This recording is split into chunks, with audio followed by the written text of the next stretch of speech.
వాడికి వాడి కూతురి కన్నా నీ కూతురంటేనే కొంచెం కొంచెం ప్రేమ ఎక్కువ.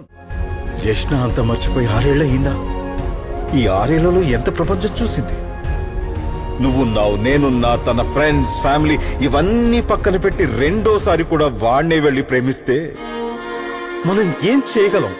నువ్వు రాకపోయి ఉంటే బాగుండేది. నేనే నేను పూణెలో కలిసి ఉంటే బాగుండేది. నీతో ప్రేమలో పడకపోయి ఉంటే బాగుండేది. నేనే నీతో ప్రేమలో పడి ఉంటే బాగుండేది. నేను పెళ్లి చేసుకోకపోయి ఉంటే బాగుండేది. నేనే నిన్ను పెళ్లి చేసుకుని ఉంటే బాగుండేది. మహి నాకు పుట్టకపోయి ఉంటే బాగుండేది. మహి నాకే పుట్టుంటే బాగుండేది.